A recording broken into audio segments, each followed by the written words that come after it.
Now I'm going to speak today about your bucket list. And I have friends and acquaintances, and I told them I was going to be here, and some of them were here, and they didn't know what a bucket list was. So I need to tell you what a bucket list is.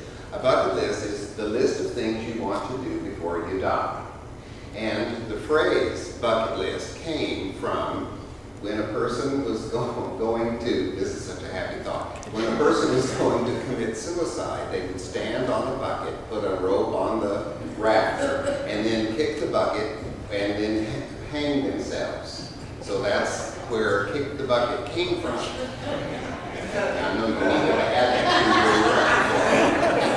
And so that, and because of this idea, the bucket list, there have been a number of books written. I have a book I was going to show you here about, it's called 1001 Natural Wonders You Must See Before You Die. So here's a bucket list of places. There are also bucket lists of things to accomplish and acquire, and there's bucket list, if you just type it in on your computer and push search, you can come up with all kinds of ideas about bucket lists and people to be in touch with to help you find how you can get what's on your bucket list done.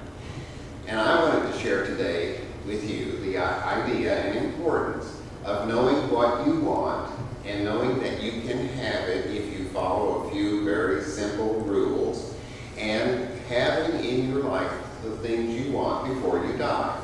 And to take that a level higher, there are spiritual qualities and other qualities that are from the heart and from the mind and from our experience that are evolved, that are more important and more beneficial than going to the Grand Canyon or skydiving.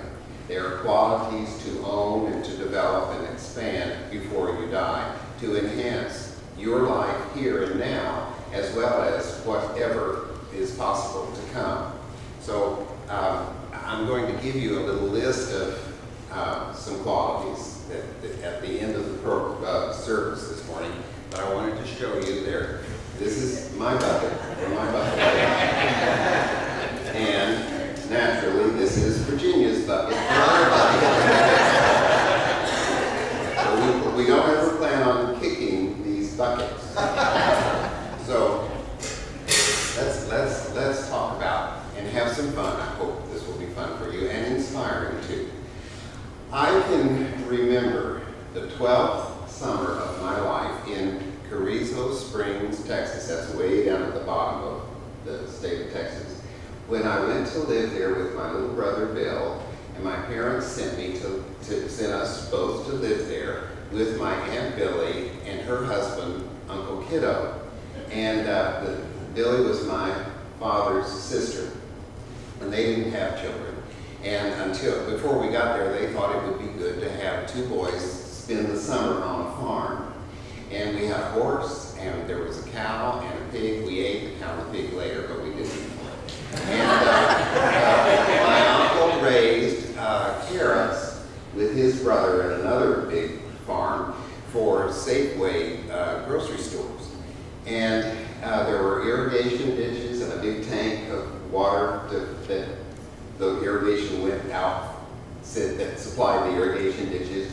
And there were Hispanic workers with all of their music and their food at night in their camp and their quarters. And my aunt was a lovely woman, and she was very involved in the Home Demonstration Club, which was a ladies' craft organization in a different home. And she was always making beautiful things. And she was active in the Eastern Star, and that was a lot of fun to go to these events where ladies were in formal dresses with Texas tans and lots of cookies. And then on Sunday morning, we were devout Baptists, and we were in the Baptist church every Sunday morning. And this was very important and a wonderful time in my life that I cherish and will never forget. And one Sunday I can remember coming in. I'd been riding the horse with my brother, and I came in to get a glass of ice water for him and for me. And as I was going through the dining room, there was my Aunt Billy sitting at, this was unusual too, but she was sitting at the dining table, holding hands on the table with my Uncle Kiddo. And they each had a bottle of beer in front of them. And then I went off to play, and later that night after dinner, Aunt Billy put her hand on the sink. She washed and I dried. And she had her hand on her hip with her apron still on, and she said, "I know you saw me drinking that beer with your uncle this afternoon." And I thought, yeah. And she said, "And I know you were sitting next to me in the Baptist church this morning when Brother Richardson said that liquor should never, or alcohol should never touch our lips." And she said, "I prayed about this, and I heard something I just have to tell you." She said, "If I don't sit down and have a beer with my husband, some other woman will."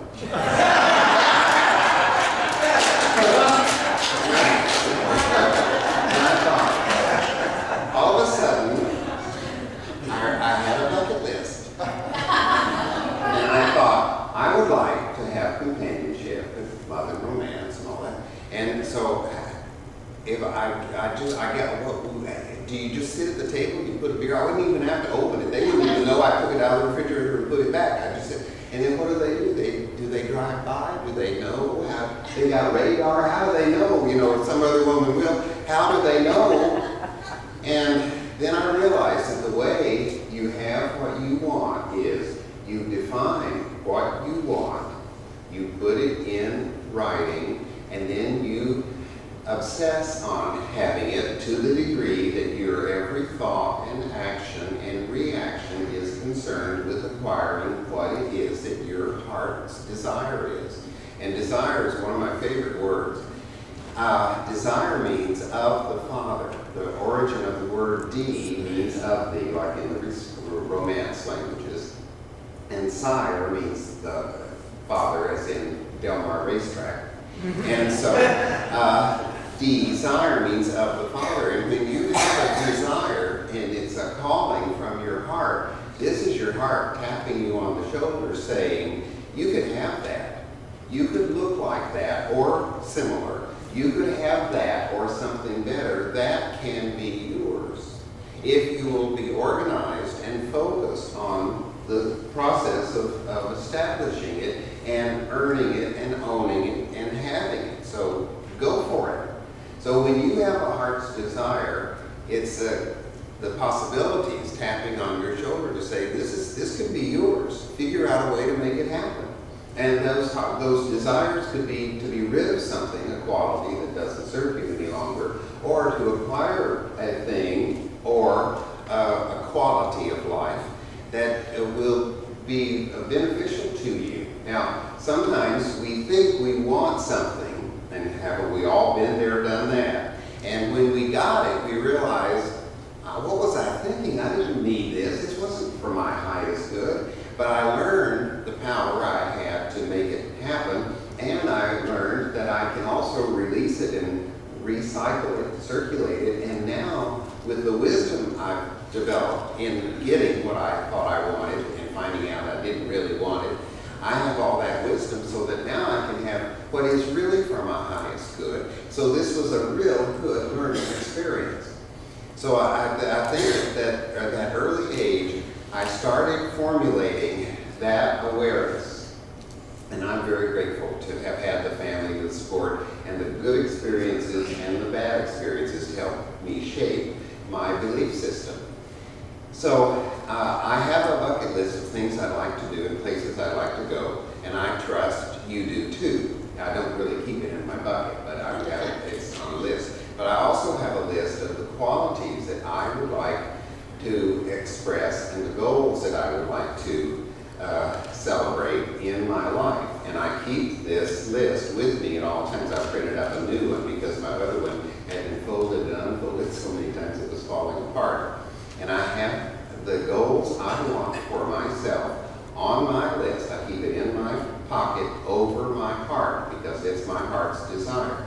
And these 7 areas of your life are what you want to establish spiritually, your relationships, your physical goals, your emotional emotional, your career, your creativity, your financial, and then I always have an at-depth goal, something deeper and more challenging than my list of goals. And I keep my goals in front of me at all times. I see them when I awaken and before I go to sleep. And I carry them around with me because I'm serious about having these goals fulfilled. And when I have a moment, like at an exceptionally long red traffic light, which are called go lights, I read my goals as far as I can before the light changes to keep them right in front of me, because that's where the rubber hits the road, is in being aware of what you want all the time. And I keep these goals with me always. So I would urge you to know what you want, put it in writing, and then see it frequently so that that can come about, because it's on your mind, it's right in front of you. And it's like a shopping list. I also have a shopping list that's printed of all the things I used to write down every time I went to the store, and I just have a printed list that saves you from writing things down. And it's also a map of the store where I go around the edge where all the goodies are, because the cereal and the fattening stuff is in the middle of the store. And so except for the pet supply aisle, just go around everything. But anyway, but having this right in front of you is crucial to you having what you want.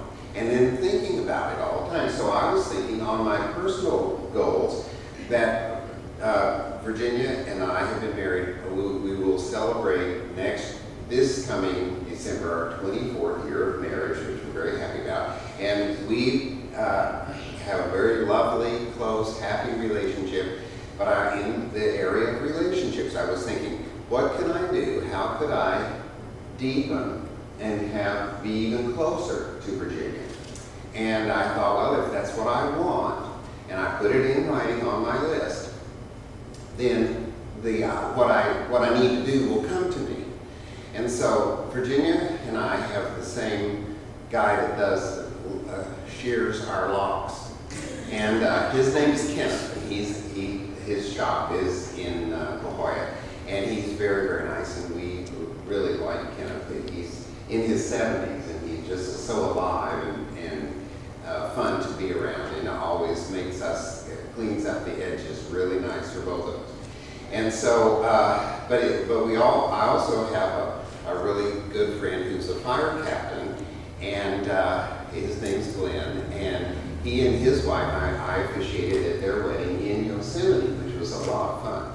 And Jan, his wife, is a hairdresser, and she was talking to Virginia and saying, Virginia colors her hair, and her hair is my color, but in the bottle it's a different color. And everyone knows, she tells us, we tell our age and everything there is to know about us, so that nobody has to guess, because they could guess off, and it could either be better or worse, so in reality, so we tell everything.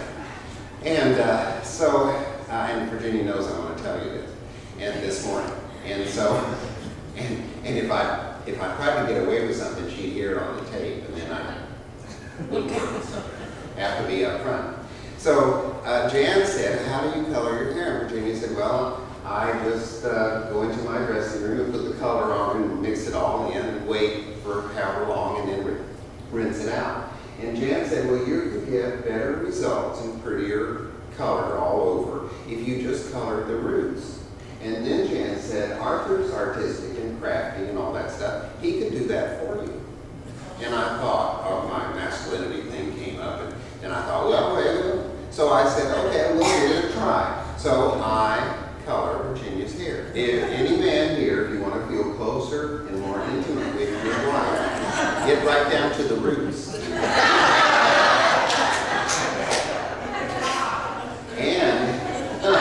And if you can caulk, you can color hair. It's the same thing. It's like sewing.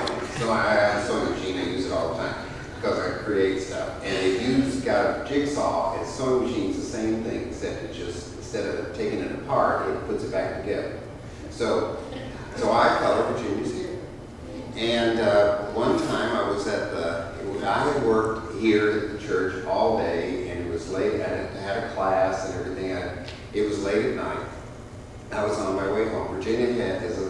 psychologist, and at that time she was working a few days in Orange County, and she was coming home. And we were both in our cars, called each other, and I said, I'm going to the store, do you need anything? And she said, get me a box of hair color. I said, okay, I'll see you when we get home. So it's 9 o'clock at night, and I'm at Vons, and the checker is going through my items, which were a 6-pack of Bud Light, a carton of Chubby Hubby ice cream, and a box of L'Oreal Preference hair color number 40. He's been working all day, and he's as tired as I am. People in line have been working all day. It's nighttime. We're tired. And he pushed all those things through. I slid my cart, and he said, I like your hair that color. He knew I was going to go home, I was going to drink that beer. I was going to put on that hair color. And while it sat, I was going to eat that ice cream. And I couldn't say anything. I mean, it wasn't that, it's like, oh, it's for a friend. Yeah, oh, yeah. And there are times when you just have to let it go. There's nothing you can do, just let it go. There's power in that. Everybody say with me, let it go. Together? Let it go. And then do the body language. One, two, three. Here we go. Let it go. Okay, there are times you just have to just let it go. So, then the other day, Virginia and I were talking, and I was saying, I was going to share this story and about closer with relationships and knowing what you want, and there are physical things to have and want, and that you can gather up with your mind and power and uniqueness. But then on a higher level, there are qualities of life that we can create, demonstrate, and gather up that are really more beneficial to us, like loving and forgiving and joy and happiness, that make all the things that we have, those items and treasures and objects that we have, make them more meaningful because they surround this person who is becoming loving, joyous, happy, forgiving, understanding, who can let it go, all those things. And so I was telling her about that, and I said, if something happened that I couldn't color your hair, and she said, well, if something happened and you couldn't color my hair, some other man will. I thought, this is where I came in. But I'm not 12 years old. And that's when I find that life is a circle, and it's also a staircase. And the staircase winds ever upward.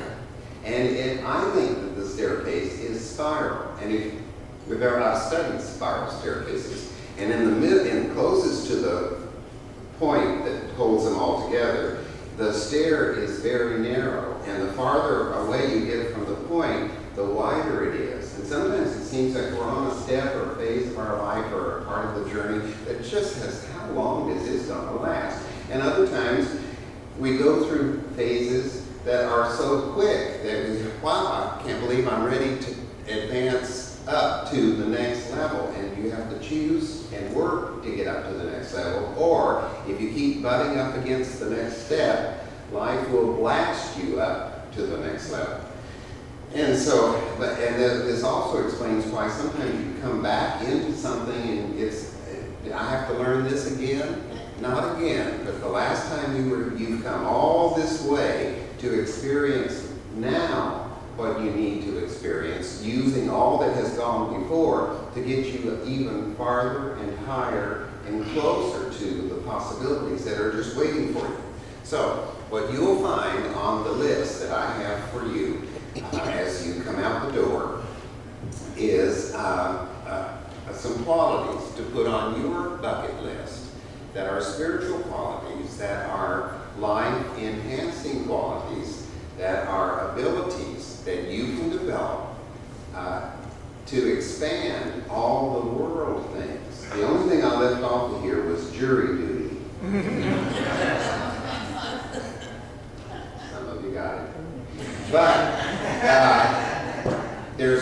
some of these things that would be on your bucket list would be time enough, and peace, and clarity, and understanding, intention, forgiveness, patience, play, work, imagine, guidance, letting it go, and prosperity. And just for fun on the letting go, I say an idea for you to comprehend and then develop, to put on these are the things I want to accomplish before I die list, would be the ability to letting go brings me peace and freedom.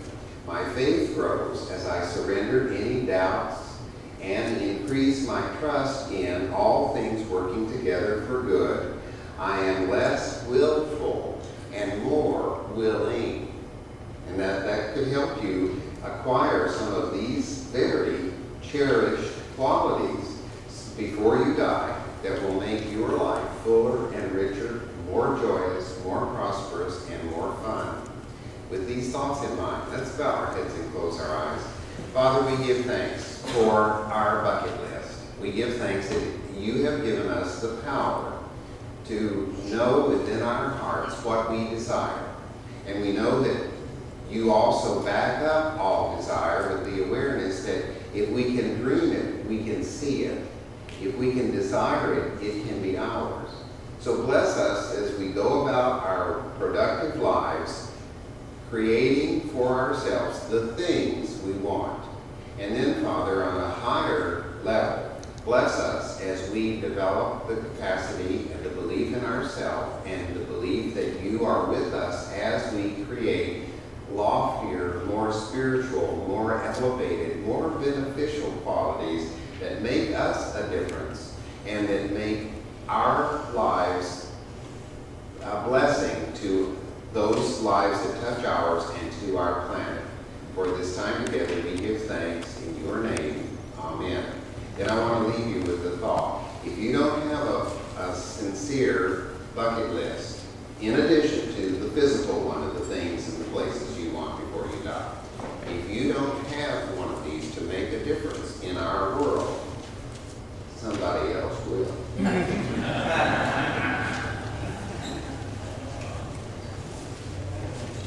Can we keep our hands?